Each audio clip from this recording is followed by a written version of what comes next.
What we're going to be working on today is the roof, but to start the roof you've got to check a few things. As you'll see, we'll go through a few areas. We've got to check a few things just to make sure that everything's hunky-dory basically before you start doing any filler work and when you finish your beading. So we finished all the beading on the roof.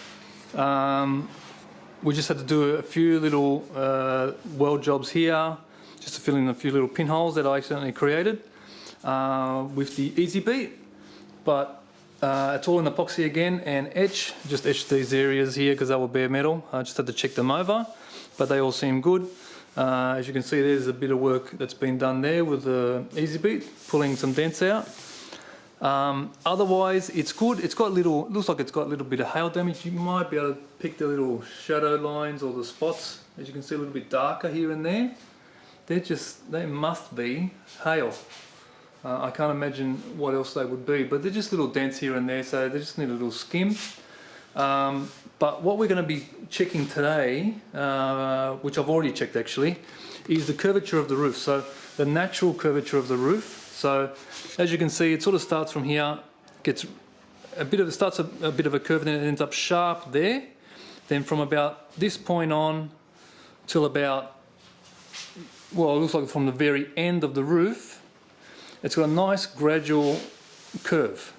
So to check that curve, the way I find to check that curve is to get, there's things called splines, which Eastwood and Melomotive make to check the natural curvature of panels and stuff like that. And if you sort of see a shadow line, or if you put some light behind it or whatever, it shows you that there's a bit of a dip or a high spot or whatever in that natural curve. So you want to, from start to finish, you want that curve to be natural, nice and round, or sort of thing. So these splines are basically, I think they're acrylic. I've got some 3mm MDF here that I'm going to use, that I found yesterday. Seem to, if you press them at each end, it'll hold its natural shape and sort of help you out in that sense. So I'm going to give it a go. I've never done it before, but it does help me as a guide. So even if I don't use it as a tool, it'll help me as a guide to see exactly where I need to place some filler and where I don't, so where I could have a slight gradual high spot, or where I could have a very gradual dip. Just to get that roof absolutely perfect and flowing smoothly, so you don't, sometimes you can get all the dents out, and at first glance you can look at a roof and go, oh, it looks pretty straight, looks pretty good. Then you see a couple of small, slow waves. If you look it up against, like, say, a fluorescent light or something like that, a nice straight edge where it sort of follows the contours, I want to get them 100%. And this is going to be a show car, and I need it to be perfect. So I'll just show you how I'll go about that. So the idea is to get different sizes of these, different lengths that I need. So you can't start from this end here, because the curve, really, the natural curve sort of starts from this point here. So something from this length to the very end of the roof looks to be more of a natural curve. This you can sort of work out in a different manner. So different lengths of these will do the trick for me. I can use it for quarter panels, front guards, doors, stuff like that, to work out those curves.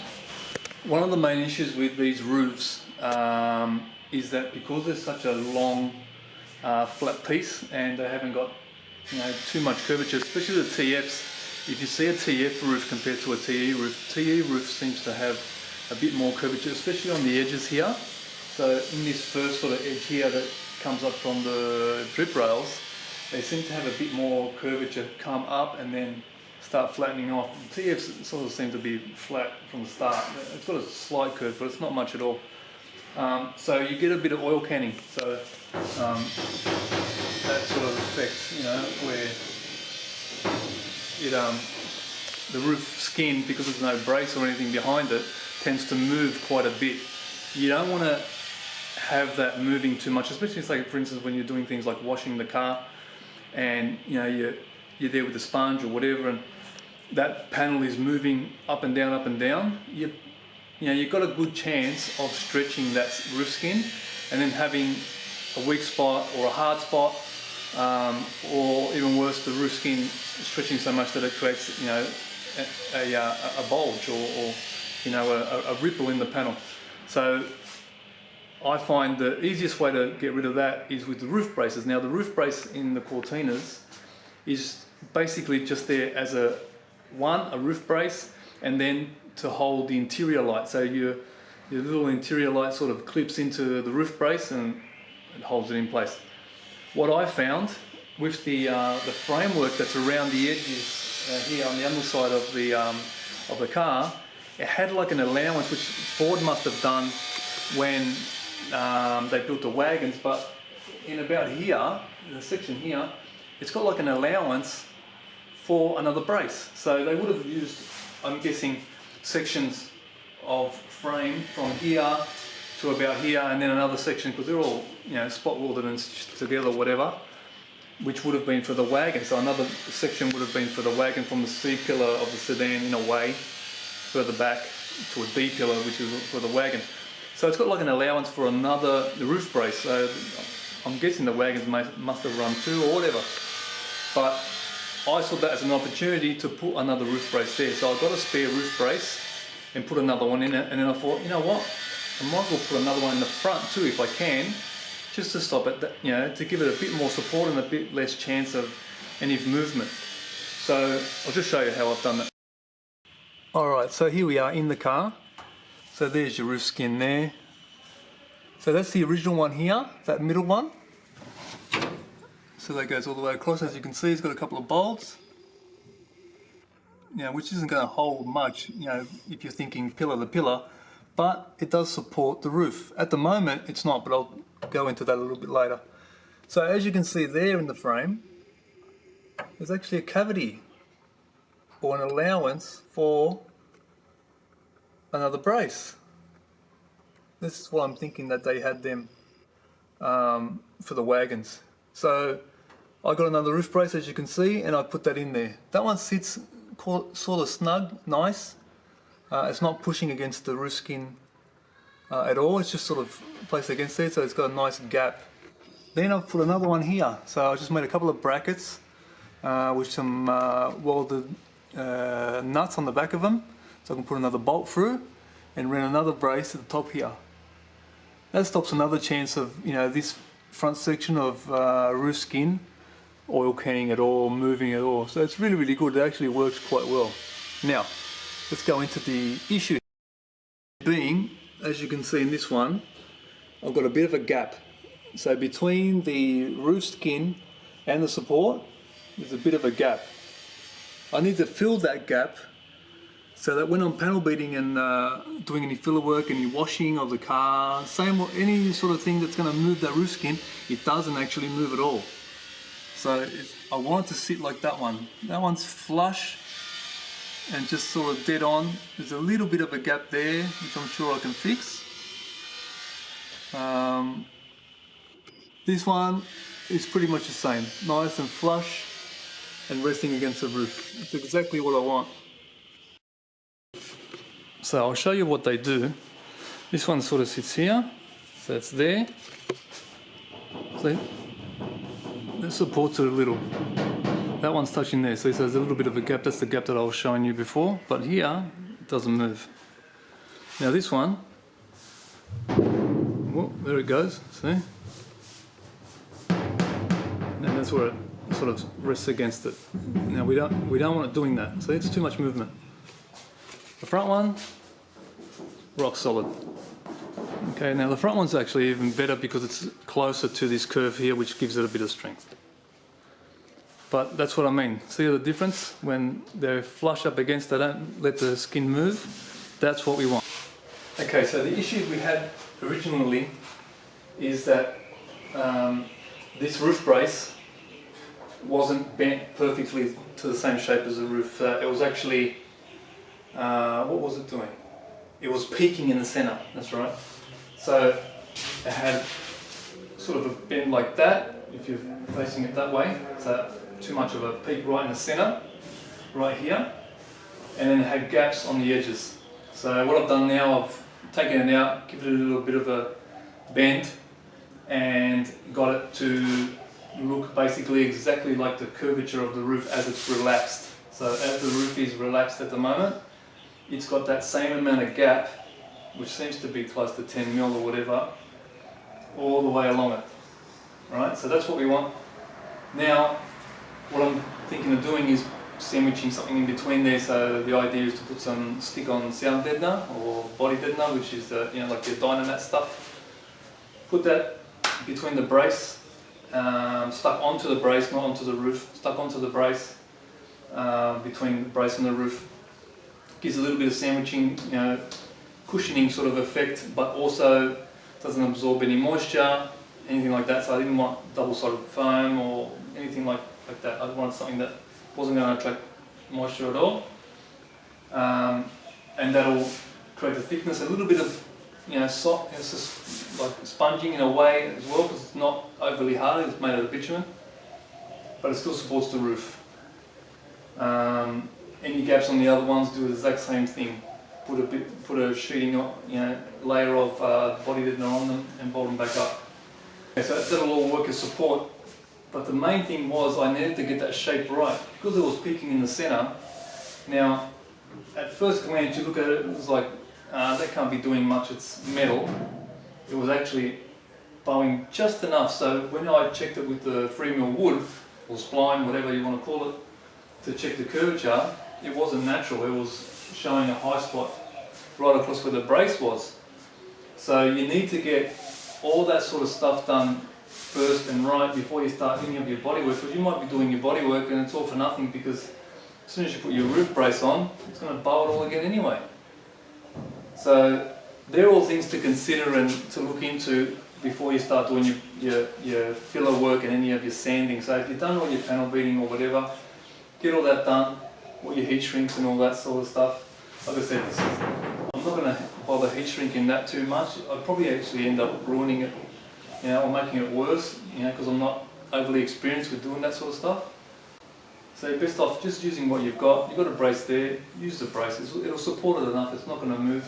And then you can start doing all your filler work. The other thing we've got to start and do straight away is, because that roof brace had nothing on it originally from the factory, and it looks like they used to put the roof braces in and then paint your roof skins. There was no paint behind it, so there's surface rust there on the roof skin. You want to get to that first. So we'll deoxidine it, then we'll epoxy it, get it all in epoxy, spray some epoxy on it. Then we'll put the brace back on, so everything's sealed, so all your bare metals and rust is gone. It's all sealed, ready to go, all clean, and then we can start our bodywork. See? The things you have to think about.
Okay, now that the glue's all removed from underneath the roof skin, all that glue was from the sound deadener that they put on from factory. So I've just removed all that so I can give it a coat of paint or epoxy, just to seal it all up so it can't surface rust anymore. I've just edge primed those areas where I deoxidized and stuff like that. Now the areas I need to get into now are behind the frame. So just behind these frames here, I'll just show you why. Behind all these frames, not so much the front but the two side ones, I've done a bit of welding. So as you can see, the drip rails have been removed and I've created my own out of round bar. All that curve there is all weld. So all done slowly, to not create too much heat, and then with the die grinder and a burr created the contour shape that's in it.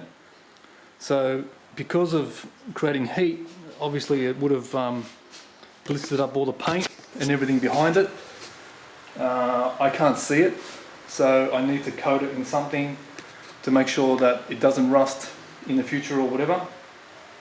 So what I'm going to do, the first thing I'm going to do is put some rust converter sealer. So it's different to rust converter, which is deoxidine. Deoxidine just it's an acid and it just eats everything away, eats the rust away and just turns it into nice clean metal again. The rust converter sealer, the bottles look exactly the same, I'll just show you. So the bottles look similar. So this is rust prime, it's called, not rust converter. So it says converter on the bottle, but converter and sealer. So what this does is, it says here, before and after treatment, it turns it into a nice sort of black primed metal. And then you can coat it straight over the top with an epoxy or primer or some sort of sealer, paint, whatever you need to do. It's really good stuff. So I'm going to brush that on. I've used it before, it's really, really good. I'm going to try and brush that on with a nice thin brush and try and get into every nook and cranny as much as I can, because like I said, I can't see exactly what I'm doing. Hope that that's got all to the areas that need to be, so all those areas that have blistered or whatever and removed paint. I can't imagine there's much paint behind there anyway to start with from the factory. So best off to seal all that up with that primer and then seal it again with an epoxy. So it even says on the bottle it's not a last coating sort of thing. You've got to seal it on top eventually with something. It lasts about a month before it starts, sort of losing its effect.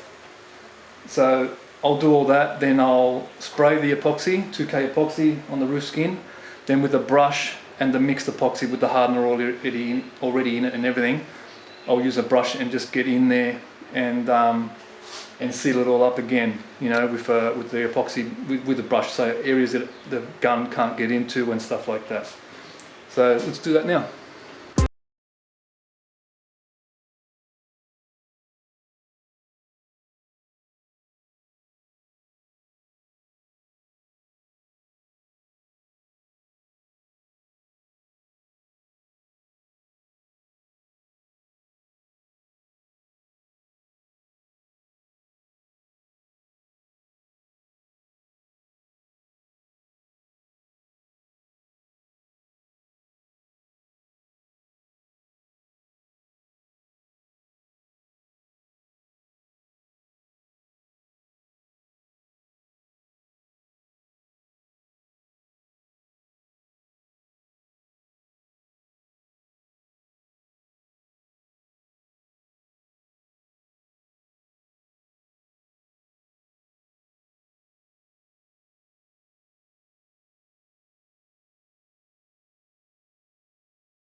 Coating's gone on really nice. 2K epoxy, sprayed 2 coats on, covered everything up.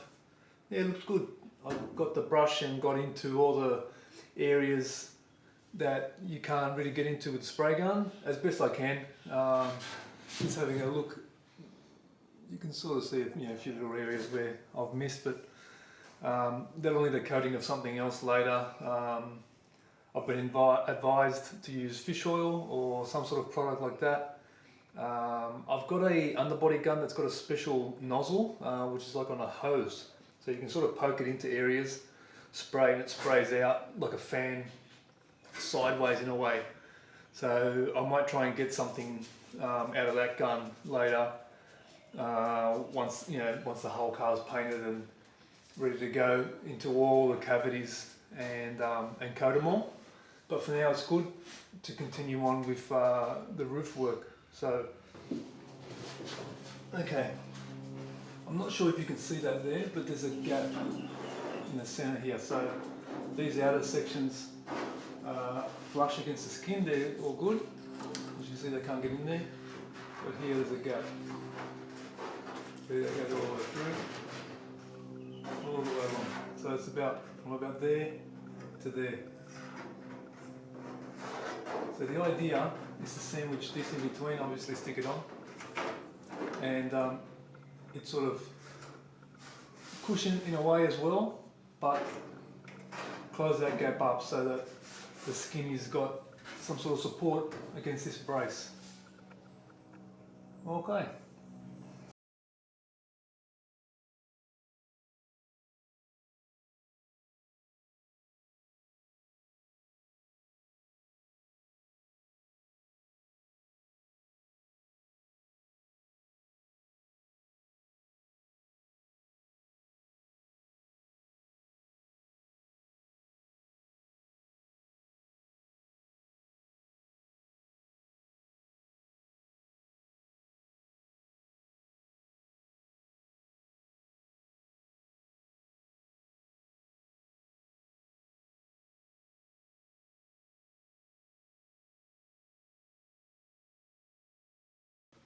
That's one done. So you can see there's still a gap, but the gap now is filled up with sound deadener. Really happy with that. Alright, let's do the rest. Okay, it's turned out pretty good with the extra bracing. I'll just show you the difference. The brace is here.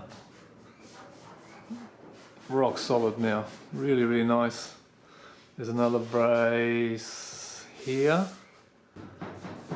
So that just has a tiny gap, but it's livable. I don't want to make it too tight. So it's just moving the tiniest amount, and then it hits the support. And then in between the support, nice and solid. Okay. So that's the front half. This is the back half of the roof. So the other support is here. Also very solid now, nice towards the back half. Now, I don't know if you can see that, I've marked out 2 circles. So they're areas that I want to shrink. I'll just show you why. So it's nice and tight, tight-ish, it's not too bad there, but tight enough. All the way around, and then there, it moves too much for my liking, especially there, like that. So not overly happy with that. And then here we've got movement again around it. It's fine. A little bit there, but it's just touching the brace, which is fine. Alright, so I want to shrink them or heat treat them so that they stiffen up a little, just enough so that it doesn't move anymore and starts being a bit more consistent across the whole skin. It's nice everywhere else, but just those areas need a little bit of work. Let's do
Do you ever have those moments where you wish you could turn back time and not touch anything?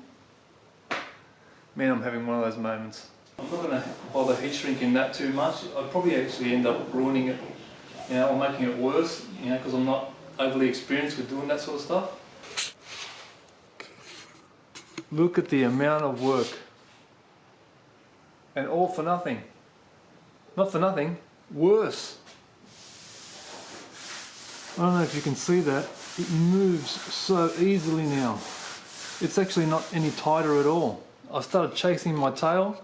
Look how many different spots. Oh my God. Oh man. I wish I had just left it alone. It was good enough. It should have been just left alone. Give it a skim of filler and it would have been done. You know, sometimes when you get that OCD feeling and you just want to get it 100% perfect, and then this happens, man, I'm really cursing myself for what I've done. Now I'm going to have to do so much more work to get this back. It's now sitting flatter, which I don't want. It's the majority of the curve has disappeared. The strength is gone. It's gone really weak. I don't know what's happened to it. Man, I'm pissed. Anyway, now I've marked out an area. That area there, you can see where the lines are. Massive area. I'm going to have to paint strip, remove all the paint, and panel beat back up as much as I can. So easy beat it back up, and try and heat multiple different areas to try and get that strength back into it. Just to heat shrink it and anneal the metal again to get it strong. I don't understand why it's so strong everywhere else, and in this section it's really weak. It was weak already, but not as weak as it is now. Now it's, man, it's terrible. Anyway, so don't take any of my advice for panel beating and heat shrinking, because obviously I don't have the skills just yet to use that new machine and to, you know, make it do what I want. Man. Anyway, let's get back.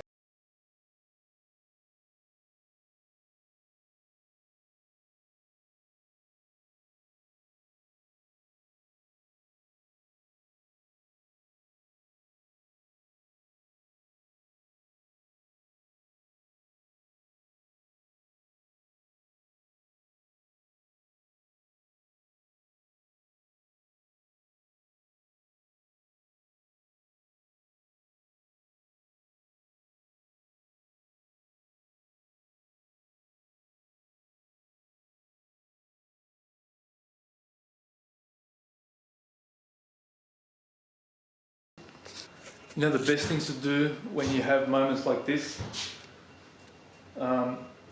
just sort of take a step back or a couple of steps back, do a bit more research, get a bit more knowledge, and then take it on. Don't take it on while you're frustrated, or, you know, you're panicking, or, you know, something like that. Take a few days, whatever. Take a few steps back. Try and, you know, ask the experts or friends that you might have that are in the field or in the trade. Do a bit more research and then try and take it on. So I'm waiting on a few tools, and then once I've got all those tools in my hand, I know that I've got, even though I might not know how to use those tools, at least I've got those tools in my hand, and if I need them at that moment, I'll use them. So I'm just waiting on that at the moment. So for now, I'll just take a step back or a couple of steps back and move on to something else. To be continued.